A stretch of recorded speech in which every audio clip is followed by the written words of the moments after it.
প্রিয় দর্শক বন্ধুরা, এই মুহূর্তে প্রাথমিক থেকে বেশ কয়েকটি বিষয়ে অত্যন্ত গুরুত্বপূর্ণ খবর আপডেট উঠে আসছে, একেবারে ব্রেকিং নিউজ। বিস্তারিত এই ভিডিওর মধ্যে অবশ্যই আলোচনায় থাকছে, তাই ভিডিওটিকে শেষ পর্যন্ত দেখে নেওয়ার প্রয়োজনীয়তা রয়েছে এবং চ্যানেলটিকে এখনই সাবস্ক্রাইব করে নিয়ে সঙ্গে থাকুন। বন্ধুরা, আরও একবার প্রাথমিক থেকে দুটি গুরুত্বপূর্ণ বিষয়ে অত্যন্ত তাৎপর্যপূর্ণ খবর উঠে এলো টেট 2022 থেকে এবং অত্যন্ত গুরুত্বপূর্ণ মামলা ম্যাট 1594 থেকে। পর্যায়ক্রমিকভাবে বিষয়টিকে আলোচনা করছি, অবশ্যই ভিডিওটিকে শেষ পর্যন্ত দেখে নেওয়ার চেষ্টা করবেন। বন্ধুরা, অনেকের মনেই কিন্তু একটি প্রশ্ন যে প্রাথমিক টেট 2022 যারা পাশ করেছেন তাদের ইন্টারভিউ কবে থেকে শুরু হবে।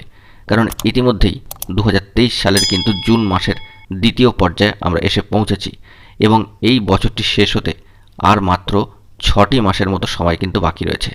ইতিমধ্যেই আমরা দেখেছি যে বছরে দুবার টেট ও দুবার করে নিয়োগের বার্তা কিন্তু দেওয়া হয়েছিল এবং সম্মানীয় পর্ষদ সভাপতি মহাশয় অর্থাৎ গৌতম পাল মহাশয়ের কথা অনুযায়ী টেট 2022 কিন্তু অত্যন্ত গুরুত্বপূর্ণভাবে এবং স্বচ্ছভাবে এনসিটির যাবতীয় প্রপার গাইডলাইনগুলিকে ফলো করে এক্সাম নেওয়া হয়েছে। এই টেটের ক্ষেত্রে আর কোনো ধরনের অভিযোগের জায়গা নেই এবং সমস্ত কিছুই কিন্তু জলের মতো সামনে রয়েছে। টেট 2022 থেকে যে এক্সাম হয়েছে তা কিন্তু অত্যন্ত স্বচ্ছ, এমনটাই কিন্তু বার্তা দেওয়া হয়েছিল এবং সেটা আমরা সকলেও দেখেছি। অত্যন্ত সদর্থকভাবেই এই এক্সামটিকে নিয়েছে প্রাথমিক শিক্ষা পর্ষদ এবং 2014-2017 এই নিয়োগ প্রক্রিয়াটি মিটলেই এই টেট 2022 যে সমস্ত প্রার্থীরা পাশ করেছেন তাদের বিষয়টি নিয়ে কাজ শুরু হবে, এমনই কিন্তু বার্তা উঠে এসেছিল সামাজিক গণমাধ্যম সূত্রে।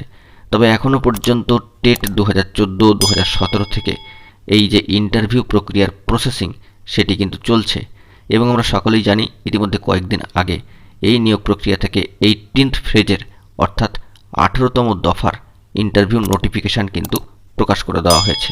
কবে মেধাতালিকা আসবে, কবে এই নিয়োগ সম্পন্ন হবে এবং তারপরে টেট 2022-এর নিয়োগ প্রক্রিয়ার ক্ষেত্রে ইন্টারভিউ প্রসেস কবে চালু হবে তা নিয়ে কিন্তু একটা প্রশ্ন উঠছে প্রার্থীদের মনেই।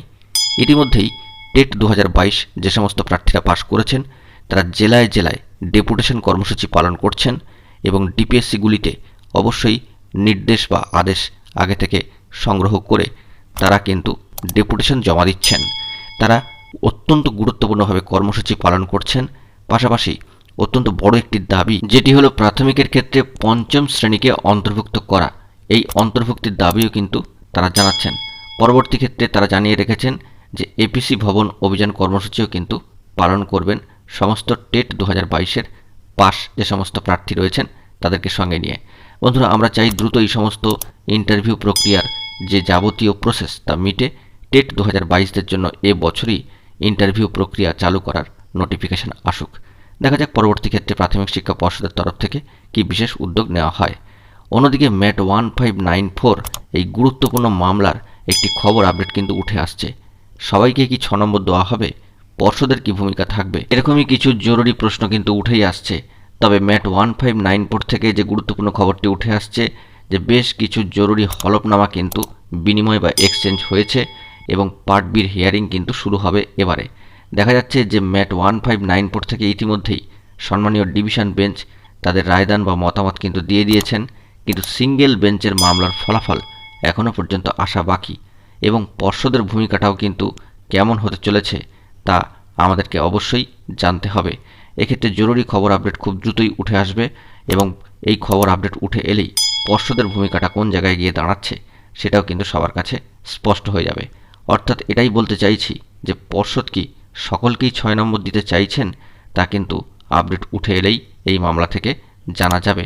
পাশাপাশি বর্তমান নিয়োগের ক্ষেত্রে এই নম্বর অর্থাৎ 6 নম্বর দেওয়ার ফলে যারা পাশ করবেন তাদেরকে কি সুযোগ দেওয়া হবে, এটাও কিন্তু একটা ভাবার বিষয় বা পর্ষদের ভূমিকা এক্ষেত্রে কী হতে পারে সেটাও কিন্তু খবর উঠে এলে অবশ্যই আপনাদের মাঝে তুলে ধরব। এখনও পর্যন্ত বন্ধুরা প্রাথমিক থেকে এই দুটি গুরুত্বপূর্ণ খবর আপডেট উঠে এলো, অবশ্যই পরবর্তী কোনো আপডেট পেলে আপনাদের মাঝে তুলে ধরব। বন্ধুরা, এখন এটুকুই। সকলে ভালো থাকবেন ও চ্যানেলটিকে এখনই সাবস্ক্রাইব করে সঙ্গে থাকবেন। ধন্যবাদ।